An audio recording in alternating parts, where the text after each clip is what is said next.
KCRA3 High School Playbook starts now. There they are right there, the two helmets, which only can mean one thing. Welcome to KCRA3's High School Playbook show. I'm Del Rogers. During the next 10 weeks, we will bring you every aspect that makes up the high school football experience. From the bands, the fans, the cheerleaders, game officials, and even the parents in the stands. Tonight is week 7 of the football season, and we start in Antelope as the Center Cougars hosted the 12 Bridges Raging Rhinos there out of Lincoln. For the Cougs, started out strong. Bradley Kenny finds the opening space and then runs in for the first touchdown, giving Center the 7-0 lead. Later in the game, Whit Carisi, he finds Connor Flattery in the end zone for a 15-yard touchdown pass for 12 Bridges. And sadly, the Center Cougars were no match for the Raging Rhinos from Lincoln as Center gets stomped by the Rhinos. Final score 36-7. Our playbook cameras were also in Granite Bay tonight as the Grizzlies hosted Del Oro Golden Eagles. Caden Pennick for Del Oro finds Luke Gaylor. That's a 10-yard touchdown right there for the Del Oro Golden Eagles. But Granite Bay had too much power under the hood tonight. Check out Carter Jackson. Yep, CJ takes the rock, simply rolls through the Golden Eagles defense. That's a 65-yard touchdown run. Del Oro loses for the first time this season. Grizzlies win big. Final score 53-28. Now let's head to Vacaville, where two schools that have the same record of 4 wins and only 1 loss went head-to-head. The Will C. Wood Wildcats hosting the Fairfield Falcons on homecoming night. Tied at 21. Kamani Dokes finds a hole, breaks a few tackles, and that's a 19-yard touchdown for the Wood. Will C. Wood getting it done. But Fairfield answers right back. Check out Tristan Smith to Jaden Lewis. Chandler coming right at you. That's a 49-yarder touchdown. That tied the game right back up at 28-all. Great throw and catch. Later in the game, Fairfield takes the lead after the handoff. Jaden Lewis Chandler cuts back and watch him go. Yep, that's right. Number 9 going to get 6. That's a 40-yard touchdown. Fairfield Falcons fly to victory. Final score 35-28. Now to the battle between two always powerhouse programs, the Oak Ridge Trojans and the Folsom Bulldogs. This game taking place after the 3-2 Folsom Bulldogs as they face the undefeated Oak Ridge Trojans.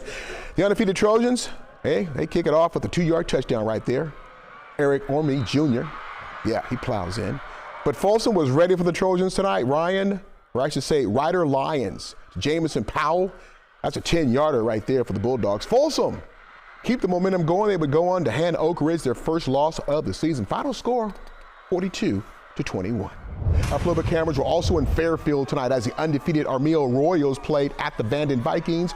For Armijo, Kamari Hayes with the pass to Andreas Garcia, who makes one heck of a catch, but the drive would stall and a missed field goal would end that drive. For Vanden, check it out. They would do no wrong. Kalani McLeod to Braden Chavez. That's a beautiful touchdown strike right there. Vanden all over Armijo. Final score 56-15.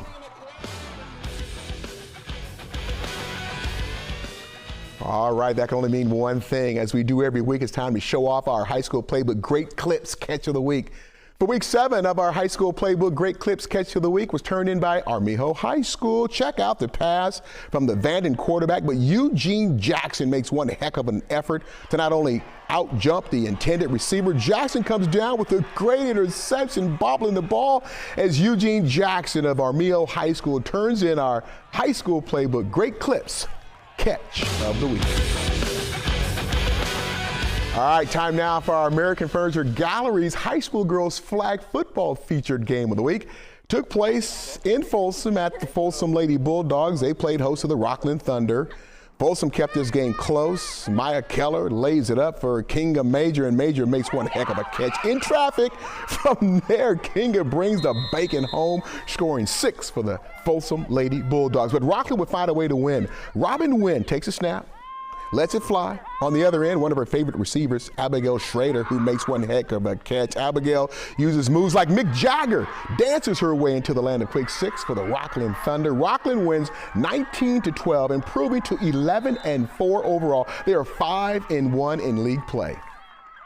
I feel like we really came together at the end and really kind of like stood our ground, especially comparing from the first half. In any sport, you try to get it to your athletes, and flag football all across the area has a lot of great athletes. and we got one right there in Abby, and so she just made a play. And so that was kind of huge because we were struggling a little bit. Folsom was doing a great job. That's right. To keep our promise of bringing you every aspect of Friday Night Football, it's time to introduce you to our Northwest Exteriors Cheer Team of the Week. It's the 17-member varsity cheerleaders from Bradshaw Christian High School in Sacramento. The Pride, that's their mascot. Cheerleaders love to make their fans in the stands stand up and cheer every game, as they love, they say, controlling the emotions of everyone during their home and road games. And that's why the varsity cheerleaders at Bradshaw Christian High School are our High School Playbook Northwest Exteriors Cheer Team of the Week.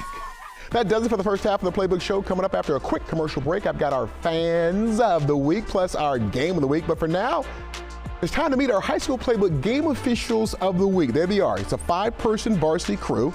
Crew chief's in the white cap. He's coming up here. His name is John Flores.